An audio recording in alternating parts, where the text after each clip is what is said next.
Good morning, everyone. Don Gillis from Emerson. Haven't seen you in a while. I've been ill. My wife and I fell victim to the COVID and was down a couple weeks. She just started back yesterday, and I'm planning on going back into the office on Monday. So thanks for everyone that reached out and asked how I was doing. I'm doing fine. We're doing great. Lost our sense of smell and taste for a while. That was odd. But anyways, it's Fun Fact Friday. Again, I'm Don Gillis from Emerson. Wanted to get back on track and keep doing these things. I've gotten quite a few messages from people throughout this week, even in the evening hours, of questions about everything from liquid to vapor injection to all kinds of good stuff. But anyways, wanted to talk about head pressure and suction pressure today. And the reason I want to talk about that is um, as I've stated before, at least from my own experience when I was younger and starting out, is we were always told about keeping our head pressure down, but no one really told us the importance, or at least not for me in my era, um, about how important it is to keep that suction pressure up. Not just that it's as important, but it's actually more important. Okay. I want to show you that by what we call performance charts today, what we used to refer to as curve charts. We used to drive around with them in our truck.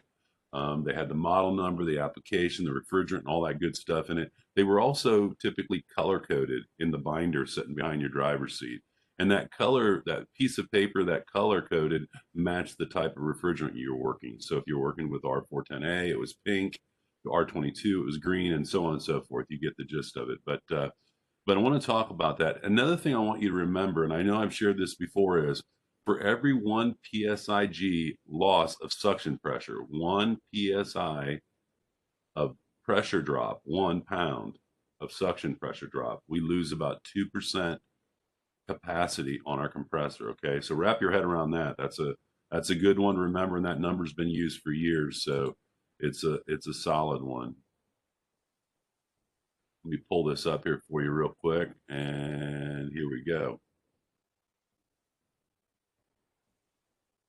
All right, I want you to look at this. This is a performance chart. This is what we used to call curve charts. Okay, so just to bring you up to par on this, if you don't know, what you're looking at is your evaporator temperatures and pressures on the top, your condensing pressures and temperatures on the left hand side. Okay, again, you've got the model of the compressor here.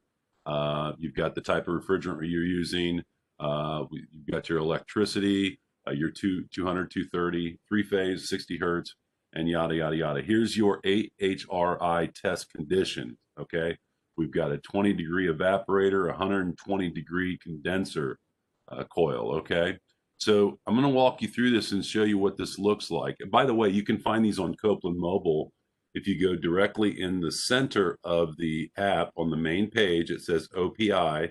If you touch on OPI or online product information, you will be able to walk right to the section that says compressors, and you'll be able to find these performance charts by just hitting on the word performance. But let me bring this up to you, okay? So we're going to bring these together. It says we have a 20-degree evaporator temperature. We have a 120-degree condenser temperature. We bring those together. And in this box, you'll see we have a 15,000 BTU compressor. And this is showing us right at 15,000.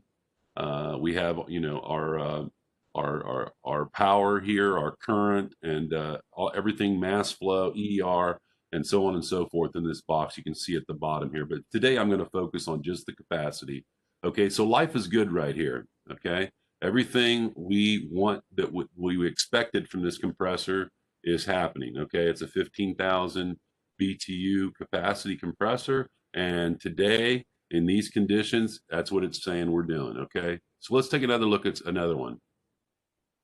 Here now, going back, we had a 20-degree evaporator. We had a 120-degree temperature on the condenser. I want you to notice what happens here. Now we've bumped that head pressure up 20 pounds or 20 degrees, pardon me. Okay. Now instead of the 120, it's 140. Let's see what that does to it. Okay. So at 20 degrees evaporator and bumping that temperature up on the condenser from 120 to 140, our 15,000 BTU compressor now is 12,000 BTUs. We increased, by just increasing that pressure by 92 pounds in the head pressure, we lost 3,000 BTUs. So remember that number, okay? So now we have 20 and 140. Let's look at another one. Now we went back to our original 120 degrees on our condenser, but look what we did. This is the same compressor, same application. We cut the suction pressure in half to 10 degrees, okay? So 10 degrees instead of 20 degrees. Let's see what that does. 10 degrees evaporator to our original 120 degrees on the condenser. We now have a 12.5 thousand BTU, pretty darn close to that 12,000 BTU. What's the difference here? Well, here's the difference. We only dropped that suction pressure 12 pounds, where before I said we increased the head pressure by 92 pounds. So 92 pounds increase in head pressure compared to a 12-pound decrease in suction pressure were almost the same equivalence of the effect that it had on the compressor. Very, very close. You see how much that is? And this is why we talk the importance of, long sweep elbows when we're sizing our copper lines and what have you, making sure everything's sized properly, any restrictions, not leaving suction dryers in the system and those kind of things. So anything that'll slow that refrigerant down, that drop in that suction pressure plays havoc on that compressor, okay? Let me pull back out of this now. All right, that's all I had for you today. If you have any questions, go ahead and write them in the comment area and I'll get to them. I'm going to be working on some other things. I might even release something else we've been working on that I got a copy of yesterday.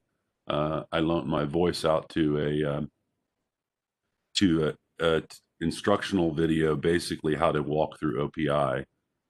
So I may share that with you later on today, but that's all I have for today. If you're on call, please be careful out there. Look after everybody, share the knowledge, as we always say.